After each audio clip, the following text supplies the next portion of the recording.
je remercie les organisateurs de m'avoir invité à parler à ce colloque.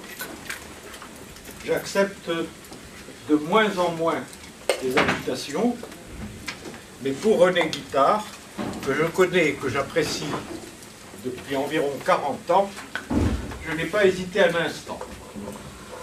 Tous mes voeux, René. Je suis sûr que tu continueras pendant longtemps à nous donner des mathématiques belles et originales, comme tu l'as fait jusqu'ici. Je vais essayer de vous parler d'une théorie qui généralise considérablement la théorie des catégories fibrées et des foncteurs cartésiens. Ce dont je vais vous parler, c'est quelque chose qui, normalement, nécessiterait un gros bouquin, que très probablement, je n'écrirai jamais. J'ai mis à peu près 10 ans simplement à dégager les fondements de cette théorie, et puis peut-être 20 ans à développer cette théorie. Par conséquent, il serait tout à fait déraisonnable de ma part d'essayer de vous exposer tout ça en 45 minutes. Même pour parler seulement des fondements sans rentrer dans les détails, il me faudrait 5 ou 6 heures. Mais bon, je vais être déraisonnable et je vais quand même faire cet exposé que j'ai hésité pendant très longtemps à faire. J'ai essayé. Vraiment jusqu'au dernier moment, je me demandais est-ce que j'allais le faire ou non. Je vais quand même le faire avec des petites remarques. En réalité, cette théorie comporte plusieurs étages, de plus en plus élevés, de plus en plus, pas complexes, mais abstraits. Je vais essayer de ne parler que du premier étage. Deuxièmement, je vais en parler d'une façon totalement anti-bourbakiste. C'est-à-dire que je vais partir du plus particulier pour arriver progressivement, non pas au plus général, mais à des choses un peu plus générales. En plus, la difficulté, c'est qu'il y a ici un public mixte avec des spécialistes, en particulier René, qui connaissent des quantités de choses. Je crois que le discours de Mme Eresman nous l'a montré. Je ne sais pas, distributeur, carré exact, etc. Et puis des gens qui connaissent à peine de la théorie des catégories. Et c'est très difficile de parler à ces deux types de publics, parce que j'ai horreur de parler de manière savante à des happy few, et puis de négliger les autres et de faire que tout passe par-dessus la tête des autres. Je vais donc essayer de parler aux deux, avec des clins d'œil. Clin d'œil aux spécialistes, en ce sens que, à certains moments, je ne parlerai pas de choses très générales qu'ils connaissent et dont ils peuvent voir que c'est sous-jacent à ce que je dis, et clin d'œil aux non-spécialistes, en ce sens que, de temps en temps, je parlerai de choses qu'ils ne connaissent pas, et j'essayerai au moins de faire sentir ce qu'il y a derrière ces choses. Donc voilà, et je vous demande l'indulgence pour cet exposé bancal, incomplet et tout ce que vous voulez. Alors, voilà, la théorie des catégories fibrées commence à être maintenant un peu connue. Mais les foncteurs cartésiens, il y en a très peu, on en parle très peu. Et en particulier, voilà. Ah. Voilà des résultats très anciens qui ont tous plus de 30 ans d'âge et que vous ne trouverez pas dans les bouquins, à l'exception du numéro 6 qu'on ne voit pas. Voilà, celui-là est dû à Giraud, se trouve dans son bouquin qui s'appelle Cohomologie non abélienne, mais tous les autres, vous ne les trouverez pas. Alors que je les ai trouvés il y a plus de 30 ans, tout de suite après le grand cours que j'avais fait sur les catégories fibrées à Louvain. Alors, première chose, j'ai dit que je ferais des clins d'œil. Ma foi, tout le monde sait ce que ça veut dire avoir un adjoint à gauche, du moins je le suppose. Par contre, final, il y a des gens qui ne savent peut-être pas ce que ça veut dire. Plat, non plus. Ça ne fait rien, je le leur dirai tout à l'heure, et je démontrerai ça. Bon. Et puis il y a peut-être des gens qui ne savent pas ce que c'est une catégorie fibrée. Ça ne fait rien, ils le sauront, j'espère, en sortant d'ici. Et en réalité, ils n'auront même pas besoin de le savoir, parce que je vais me placer dans un cadre beaucoup plus général que les catégories fibrées, et beaucoup plus simple. Et je vais démontrer tous ces théorèmes-là dans ce cadre plus général, et je vais les démontrer de manière très simple.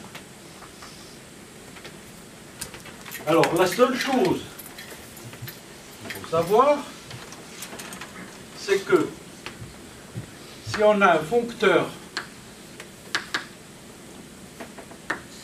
T d'une catégorie X dans une catégorie S, qu'est-ce que c'est qu'une flèche cartésienne? Une flèche de X est cartésienne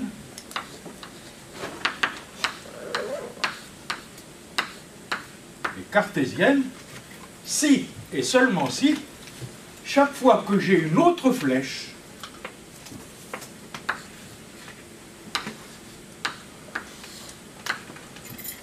de Z vers X, avec même but et même projection, il existe une et une seule flèche verticale. Par verticale, j'entends que sa projection par P est une identité. Donc une flèche est cartésienne si, chaque fois que j'ai une autre flèche qui a même but et même projection, il existe une et une seule flèche verticale, telle que K composé avec V égale F. N'importe quelle flèche F, voilà ce que ça veut dire cartésienne. Et je dirais que le foncteur T, donc c'est très simple, hein, c'est pas ce que les anglo-saxons, c'est la définition de Grothendieck. Mais les anglo-saxons ont choisi une définition de flèche cartésienne beaucoup plus forte que celle-là. Et en choisissant cette définition plus forte, ils ont forcé les gens, ou cru qu'ils allaient forcer les gens, à ne regarder que des catégories fibrées. Moi, je veux regarder des choses beaucoup plus générales, et je prends comme définition celle-là, qui est plus simple, et qui est donnée par Grothendieck. Et je dirais que P est préfeuilletant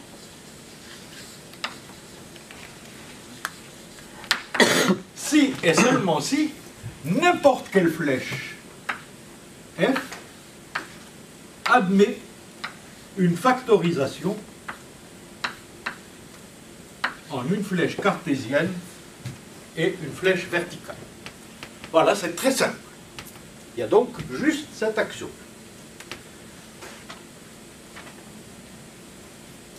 Deuxième chose, je vais définir si j'ai un foncteur préfeuilletant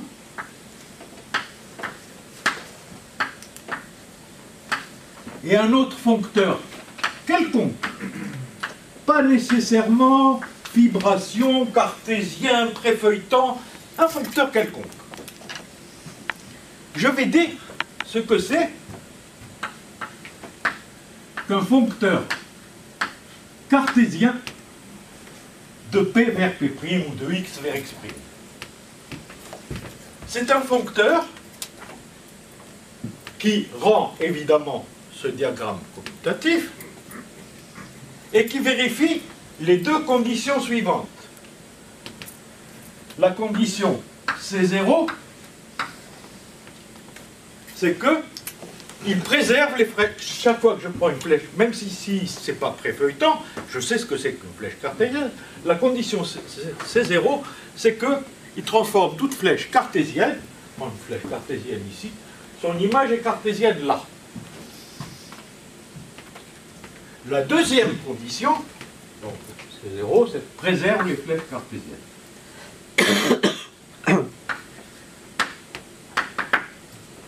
La condition C1,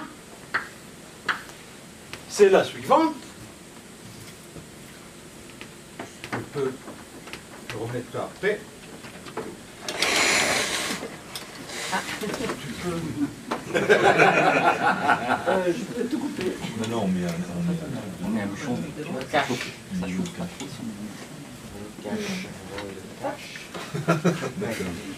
La condition C1, c'est la suivante.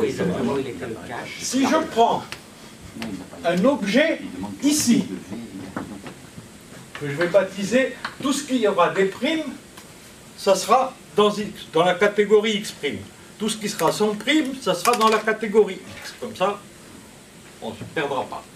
Je prends un Y' ici, et je prends une flèche F' de Y' dans F d'un certain X, n'importe lequel. Y' dans F de X. Alors je demande que cette flèche-là puisse toujours se décomposer en une flèche verticale pour X' dans un F d'Y et ici une flèche F de F. Donc je suis dans cette catégorie, je peux trouver un Y, une flèche de Y dans X dans cette catégorie-là, et une flèche verticale telle que F' se factorise de cette façon-là. Voilà les seuls axiomes.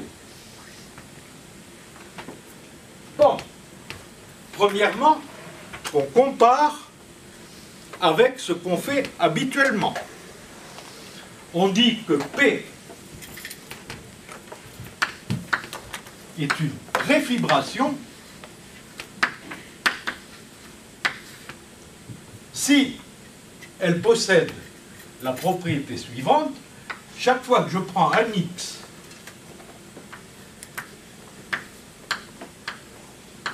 et une flèche dans S d'un objet S quelconque dans P de X, je peux trouver une flèche cartésienne K de but X et de projection ceci. Voilà ce que c'est qu'une préfibration. Je dis tout de suite qu'une préfibration, c'est beaucoup plus fort qu'un foncteur préfeuilletant. En effet,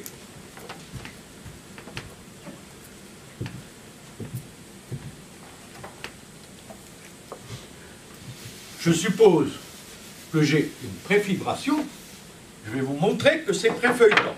Je me donne donc une flèche quelconque, f, de y vers x. Je regarde P de f. C'est une flèche de P de y dans P de x. Comme P est une préfibration, je peux trouver une flèche de but x cartésienne de but x et de projection ça.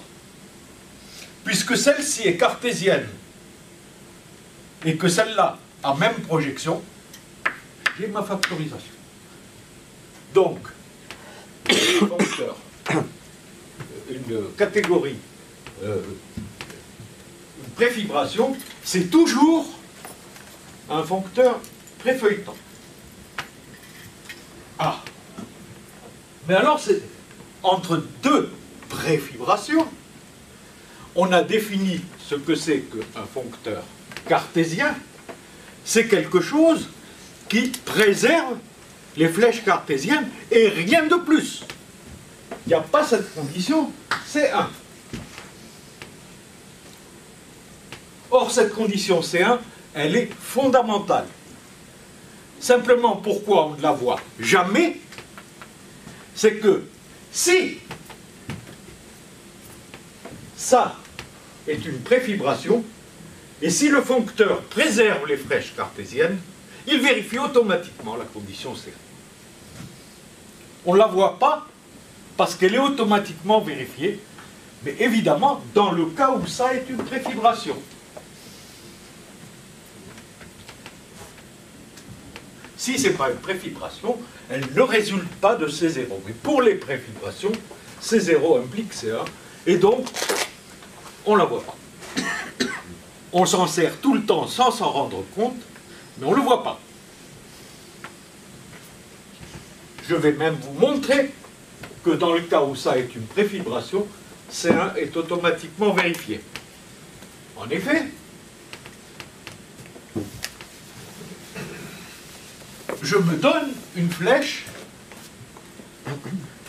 de Y' dans f de x. Qu'est-ce que je peux faire? Je peux regarder sa projection par P'. D'accord? Ça va me donner ici P' d'Y', va dans P' de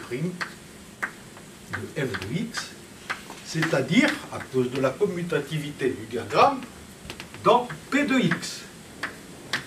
Ah, mais P était une préfibration. Par conséquent, cette flèche-là, qui est dans la base, je peux la relever en une flèche cartésienne d'un certain Y dans X qui a ça comme projection. D'accord? Je regarde, je m'étais donné, je regarde l'image par F de ceci. Ça va me donner F d'Y.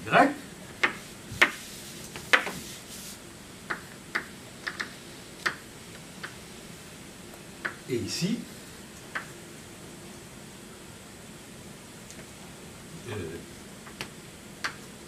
PF de X, je peux relever ça en une flèche cartésienne, ici, et automatiquement j'ai la factorisation C que je désire là. Donc voilà cette condition C qui est pour moi fondamentale. Elle disparaît dans le cas des préfibrations parce qu'elle est automatiquement vérifiée dès qu'on a C0 à condition que ça soit préfibration. Donc vous voyez, vous pouvez oublier tout ce que vous savez, si vous savez quelque chose sur les fibrations, préfibrations, etc. Voilà la définition que j'ai donnée de foncteur préfeuilletant très simple. Toute flèche a une factorisation en une flèche verticale suivie d'une cartésienne. Et puis, pour les foncteurs cartésiens. Alors maintenant,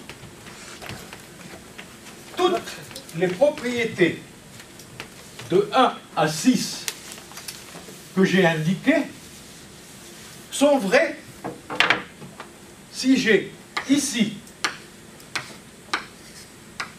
P préfeuilletant, P' quelconque et F cartésien. Je n'ai pas besoin de supposer que P' soit préfeuilletant ni rien du tout. Dès que P est préfeuilletant et F est cartésien, automatiquement, toutes les propriétés 1 à 6 sont vraies. Et en plus, je vais vous les démontrer de manière très simple. Regardons le cas fidèle. Donc, je suppose que F est fidèle. Dans ce sens, c'est trivial. Parce que les Fs, dans les fibres, sont des restrictions d'un foncteur fidèle, donc sont fidèles. Donc, cette implication-là est évidente. L'implication en sens inverse. Je suppose que les Fs sont fidèles, c'est-à-dire que entre flèches verticales, si j'ai deux flèches verticales qui sont égalisées par un F, elles sont égales. Et je vais vous montrer que ça sera vrai pour des flèches non nécessairement verticales. Je me donne donc deux flèches F1 et F2 qui sont égalisées par grand F.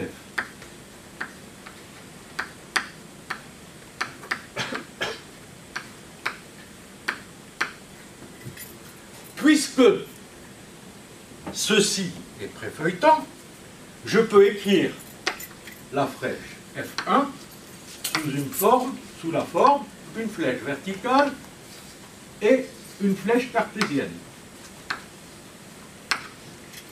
Je dis que la flèche F2, elle se factorise, si je veux, par la même flèche cartésienne. Pourquoi? Parce que F1 et F2 sont telles que F2F1 égale F2F2, donc ont même projection, P c'est F', donc ces deux-là ont même projection, K a aussi la même projection, parce que cette flèche est verticale, par conséquent, et F2 a la même projection que K, donc je trouve ici deux flèches V1 et V2, telles que K composé avec V1 soit F1 et K composé avec V2 soit F2. Ah! Mais maintenant, je regarde l'image de tout ça par F, je trouve que F de F1 égale F de F2, donc F de KV1 égale F de KV2. Ah oui, mais cette fois-ci, si je me place dans la catégorie prime, ici, j'aurai ici FV1 et FV2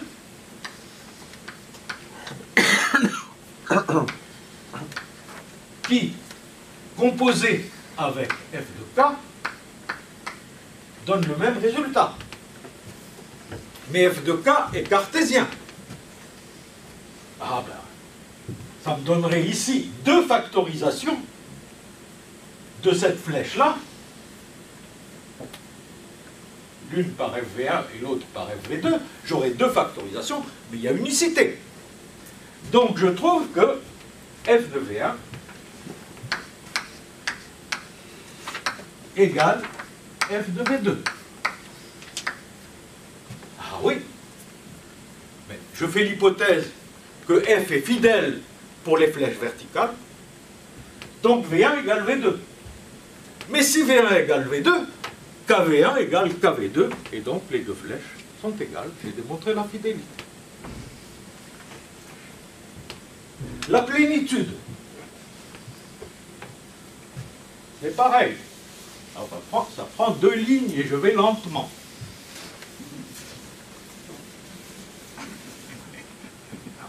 Je prends 2 objets, X et Y, et je prends, et je me donne une flèche de Fx vers f d'y. Je veux montrer que cette flèche, c'est f de quelque chose. Qu'à cela tienne, ça c'est une flèche de f d'x vers f d'y, donc elle s'écrit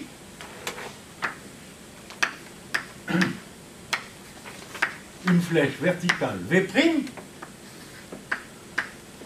composée avec quelque chose qui vient de x. F' était donné, je vais écrire ça comme ça. Ah oui, mais alors, j'ai supposé que F était plein sur les fibres. Ça, c'est une flèche de f de x dans f de z qui est verticale. Donc ceci, ce V', c'est un f de V, puisque f était plein sur les fibres. Mais alors, à ce moment-là, on a fini, parce que je vois que f, j'ai ici f de g, j'ai f' qui est égal à f de g, f de v. Pardon, j'ai g, c'est g. Donc, c'est f de gv. Donc, c'est plein. Essentiellement surjectif. Je vais le prouver aussi. Je prends la peine de tout prouver. Hein. Et tout est élémentaire peut se faire à un premier cours de théorie des catégories. Je regarde essentiellement surjectif. Ça veut dire que si je me donne un objet y' dans x', il est toujours isomorphe à un objet de la forme f de x. D'accord? Je vais montrer que si ça c'est vrai pour lorsque cette flèche-là est verticale, c'est vrai pour toutes les flèches. Alors, en effet, je prends une flèche comme ça, je vais pouvoir l'écrire sous la forme FY FF. Ah oui, mais j'ai fait l'hypothèse que c'est plein, que c'est essentiellement surjectif pour les fibres. Donc ceci va être un isomorphisme vertical et par conséquent, ceci va être un isomorphisme. Il suffit de le savoir pour les flèches verticales. Ah, on va regarder les choses un petit peu plus. Donc j'ai démontré déjà ces trois-là. On va regarder les trois autres.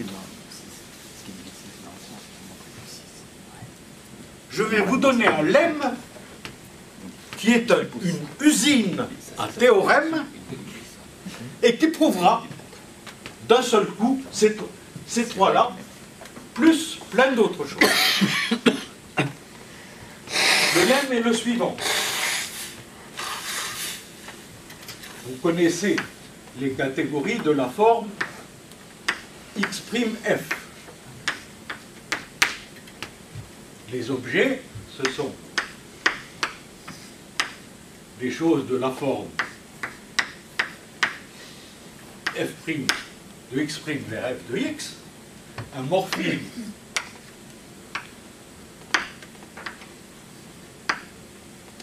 qui rend ce diagramme commutatif. Voilà ce que c'est que la catégorie X'(f).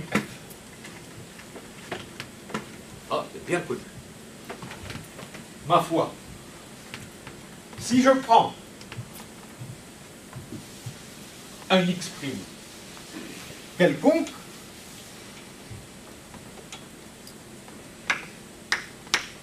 dans la fibre au-dessus de S. Je peux fabriquer la fibre au-dessus de S s'envoie dans la fibre au-dessus de S. Par conséquent, je peux aussi fabriquer, pour le même X', je peux fabriquer X' Fs. Fs étant la restriction de F à la fibre au-dessus de S. Je peux fabriquer la... Et j'ai le même type, je ne vais pas refaire le dessin, c'est le même type de dessin où je ne regarde que des flèches verticales. Ok? Bien entendu, j'ai une inclusion de X' Fs dans X' F. Dans l'autre cas, là je regarde que des flèches verticales, et là-bas je regarde toutes les flèches. Le théorème, le lemme usine à théorème, lemme,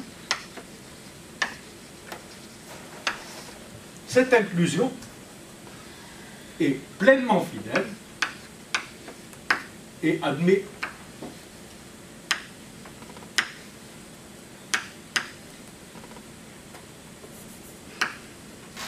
un adjoint à droite.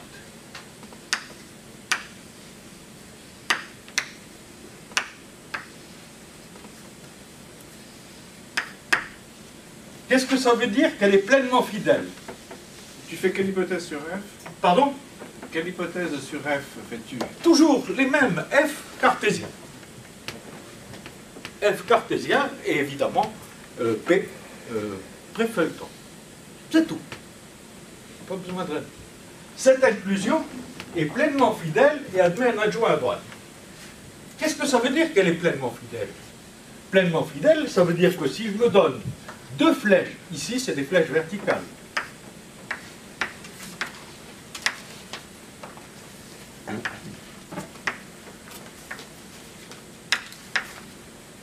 dans la fibre,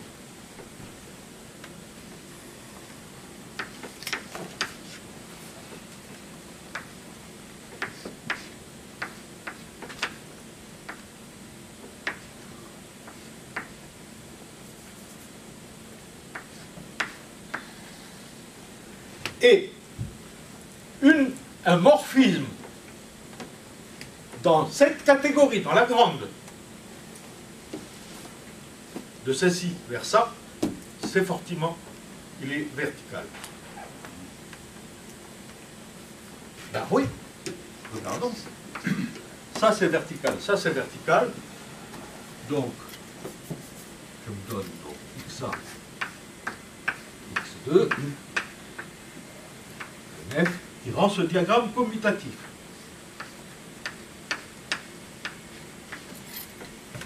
Ça c'est vertical, ça c'est vertical. Par conséquent, ça c'est vertical aussi. Mais, si j'ai une flèche dont l'image est verticale, elle était déjà verticale.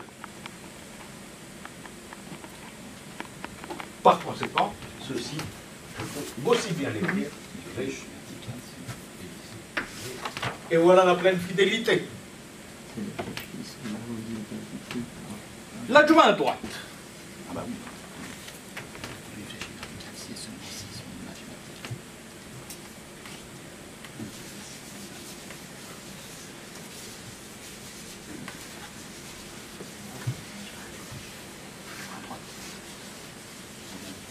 L'adjoint à droite. Il s'agit, ayant une flèche de Y', je me rappelle plus, c'était Y' ou X' que j'ai écrit.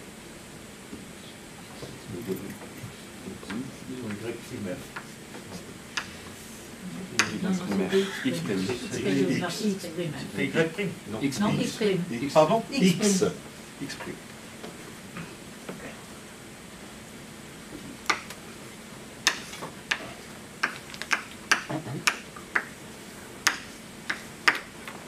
Arbitraire il faut lui associer une flèche verticale, universelle. Fabriquer l'adjoint à gauche.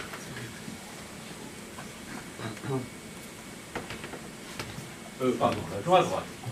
Ma foi, d'après l'axiome C, je peux écrire ça sous la forme V', je peux l'écrire sous la forme V', FR. Mais je peux, puisque P est préfeuilletant, je peux même choisir, je peux décomposer ce F en une flèche verticale et une flèche cartésienne. Donc, F, ça, V, égale cartésienne et V verticale. Donc j'ai encore ici.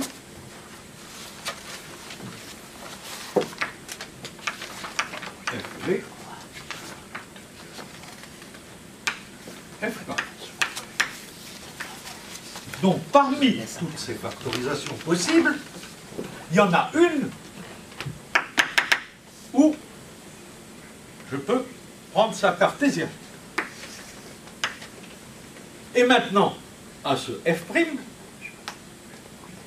j'ai associé un V'0, mais où ça est cartésien.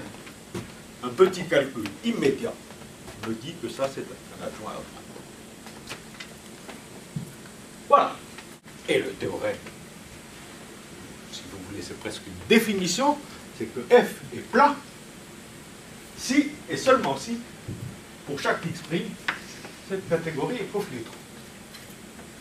D'accord? Ah, mais on va prendre une classe quelconque, c'est classe de catégorie.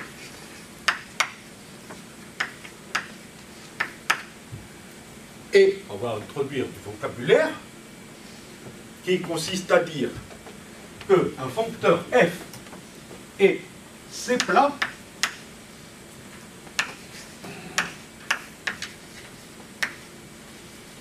si et seulement si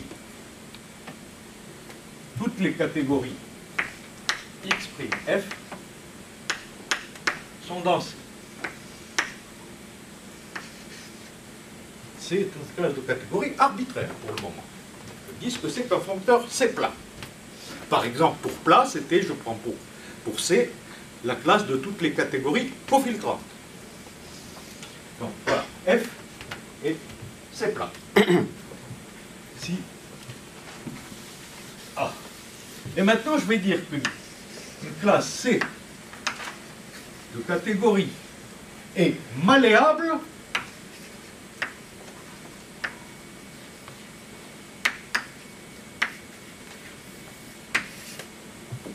si et seulement si, chaque fois que j'ai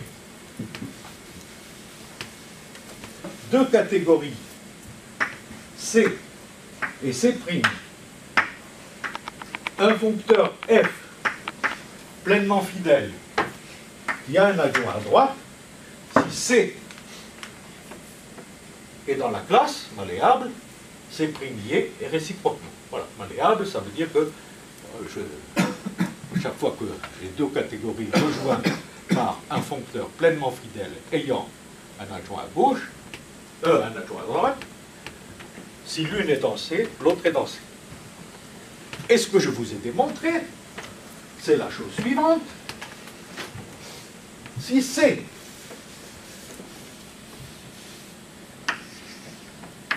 est malléable,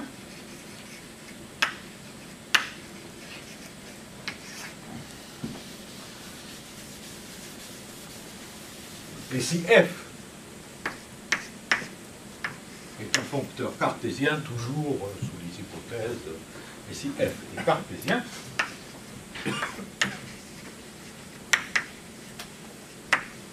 f C plat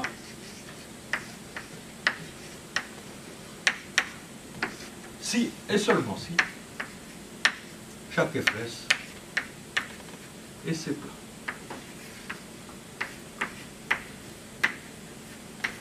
Voilà. Or, ça réduit, ça veut dire quoi? Ça veut dire que le problème de résoudre ceci, ça, etc., consiste à voir que certaines classes de catégories sont malléables. Et vous pouvez en trouver bien d'autres. Ça résulte du fait que la classe de toutes les catégories qui ont un objet initial est malléable. Ça veut dire que la classe de toutes les catégories connexes est malléable. Ça veut dire que la classe de toutes les catégories cofiltrantes est malléable. Mais il y en a bien d'autres. Et il y a des techniques pour démontrer, si vous avez des classes qui vous intéressent, vous voyez, ça n'a plus rien à voir avec les foncteurs finaux cartésiens, nanana, c'est reconnaître que certaines classes de catégories sont malléables. Et il y a des techniques, et il y a une classe de catégorie, pas générale, mais qui vous aide pour démontrer que une certaine classe est malléable. Pouf, voilà. Tout ça. En particulier le théorème de Giraud, il est vrai non pas seulement pour des catégories fibrées et des foncteurs cartésiens entre catégories fibrées, il est vrai pour des catégories préfeuilletées et des foncteurs cartésiens vers n'importe quoi. Et la démonstration que j'ai donnée, elle est beaucoup plus courte que la démonstration de Giraud, et surtout, la démonstration de Giraud ne permet aucune généralisation, elle est ad hoc, elle utilise les images inverses, elle utilise les epsilon et les états de l'adjonction, etc. Voilà. Donc, ce théorème-là, ces trois théorèmes-là sont des cas particuliers de ceci. Si C est une classe malléable, un foncteur cartésien et C plat, si et seulement si, fibre à fibre, il est C plat. Voilà. Alors vous voyez, je n'ai pas utilisé beaucoup de matériel et j'ai tout démontré. Il reste maintenant le numéro 7.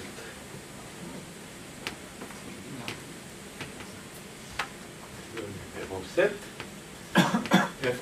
Tu peux mettre la page 2. Donc voilà, ça c'est marqué. Le numéro 3 n'est pas vrai de manière générale. Il faut supposer que le composé de deux flèches cartésiennes est cartésien. Dans ce cas-là, je dis que P est feuilletant. De la même façon qu'il y a préfibration et fibration, là je dirais que, où est-ce que c'est? Je dis que, question 3, où est-ce que c'est? Voilà, je dis que P est feuilletant s'il est préfeuilletant et si le composé de deux flèches cartésiennes est cartésien. Sinon c'est faux. Sinon c'est faux, même si vous supposez que vous avez affaire à des préfibrations, pas seulement des foncteurs préfeuilletants. C'est faux. Si vous n'avez pas... combien de temps encore? Alors, une dizaine de minutes. Hein. Une dizaine de minutes. Eh bien, on va se mettre en route pour la démonstration de ça. Ça nous permettra d'ailleurs de comprendre qu'est-ce que ça veut dire que le composé de deux flèches cartésiennes est cartésienne. Dans le cas des catégories pré-fibrées, ça veut dire que c'est une fibration et on sait que dans ce cas, ça veut dire que toute flèche cartésienne est hypercartésienne. Je n'ai pas le temps d'expliquer, les savants sauront, les autres, ben, c'est un clin d'œil. Il faut comprendre ça. Eh bien, la démonstration est longue, elle est plus longue que tout ce que j'ai écrit jusqu'à présent. Je vais essayer de vous la faire, non pas en détail, et non pas parce que ce résultat est tellement fondamental qu'on est obligé de faire la démonstration. Je me moque de ce résultat. Je vais l'avoir comme sous-produit. Ce qui m'intéresse, c'est de comprendre ce qui se passe. Et comprendre ce qui se passe va permettre de prouver bien d'autres résultats que celui-là. Celui-là va tomber comme un fruit mûr. Et il va y avoir des nouvelles idées. Et ce qui m'importe, c'est les idées. Les démonstrations, je m'en fiche si elles sont artificielles. Et par contre, je suis preneur s'il y a des idées dedans. Je vais ne pas m'occuper de foncteurs feuilletons pour le moment. Et je vais définir pour un foncteur f réfeuilletant, qu'est-ce que c'est qu'une flèche horizontale? Je dirais qu'une flèche h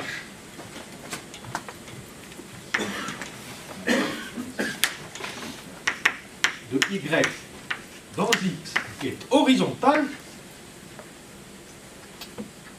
si et seulement si, chaque fois que je la compose dans ce sens-là, avec une flèche cartésienne, je trouve une flèche cartésienne. Donc, ça composé avec une flèche cartésienne donne toujours une flèche cartésienne. Bien sûr, si le composé de deux flèches cartésiennes est toujours cartésienne, ça veut seulement dire que toute flèche cartésienne est horizontale. Je me moque, je ne veux pas pour le moment, je ne veux pas avancer les choses. Les flèches horizontales ont des propriétés mirifiques qu'on peut étudier sans supposer que toute flèche cartésienne est horizontale. Je pourrais faire tout un exposé juste sur les flèches horizontales. Par exemple, voilà, ça c'est une trivialité, je suppose que j'ai deux flèches horizontales, composables H1 et H2. Horizontales. Mais je dis que le composé est horizontal. En effet, je prends une flèche cartésienne, et il faut que je prouve que K, composé avec ces deux flèches-là, avec le composé de ces deux flèches-là, est cartésien. Comme celle-là est horizontale, ça c'est cartésien. Et comme celle-là est horizontale, le composé est cartésien. Donc le composé de deux flèches horizontales, sans supposer que toute flèche cartésienne est horizontale. Bon. Il faut démontrer des petites choses sur les flèches horizontales. Sans supposer pour le moment, parce que je veux pouvoir utiliser ces choses-là pour autre chose que ce micro-théorème qui m'intéresse peu.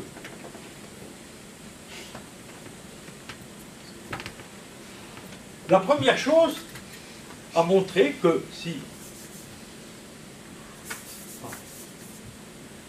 toujours dans l'hypothèse P préfeuilletant et F cartésien dans n'importe quoi, il préserve non seulement les flèches cartésiennes, ça c'est dans la définition, mais il préserve aussi les flèches horizontales. Tout foncteur cartésien préserve les flèches horizontales. Deuxième chose, il faut montrer, je n'aurai pas le temps, bien entendu, j'ai encore combien? 5 minutes. 5 minutes. Deuxième chose qu'il faut montrer, c'est la suivante, c'est que si H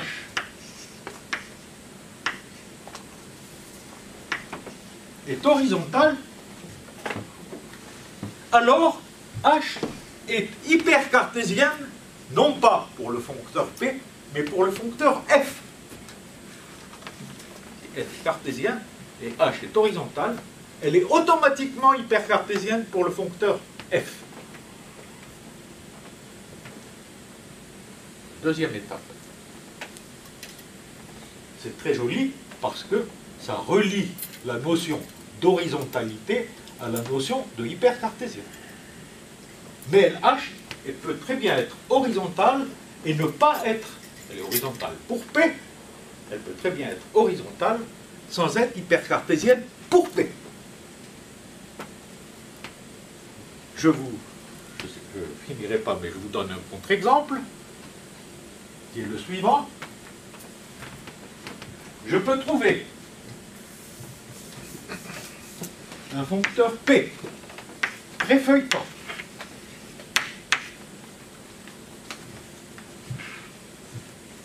tel que toute flèche soit cartésienne pour P. Toute. Par conséquent, le composé de flèches cartésiennes est cartésienne, etc. Et aucune flèche ne soit hypercartésienne pour P. Aucune.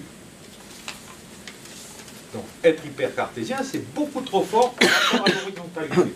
Je vous donne juste cet exemple et j'arrête parce qu'il faut laisser le temps aux autres. Voilà. Je prends pour X la catégorie suivante. Deux flèches, F1 et F2. Je prends pour S la catégorie suivante. 1, 2, et puis un isomorphisme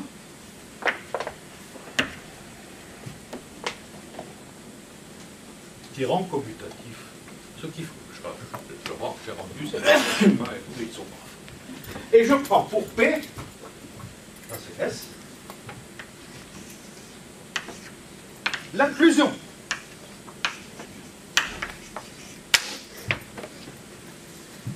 Alors, je dis que F1 et F2 sont cartésiennes. Parce que pour cartésien, il faut que je trouve une flèche qui a la même projection que F1 et que je la factorise, mais il n'y a pas de flèche qui a la même projection que F1, sauf elle-même. Donc F1 est cartésienne, F2 pareil. Par conséquent, ce foncteur-là est non seulement préfeuilletant, mais même feuilletant. Ces deux flèches-là sont cartésiennes. Mais elles ne sont pas, aucune des deux n'est hypercartésienne. Celle-ci ne l'est pas, parce que j'ai cette factorisation qui ne se retrouve pas là, et l'autre non plus. Donc voilà, avec un exemple très simple, on voit que horizontal et hypercartésien, c'est pas pareil. Et ce que je dis, c'est que c'est le horizontal qui est le plus important. Le hypercartésien est un phénomène tout à fait, comment dire, parasite, qui ne marche que pour les catégories préfibrées. Voilà, bon. Vous avez des questions? Alors, peut-être on va applaudir.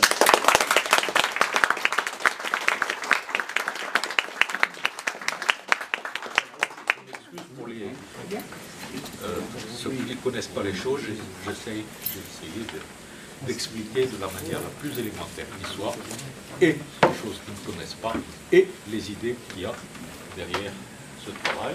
Mais encore une fois, c'est le premier étage d'un travail beaucoup plus général.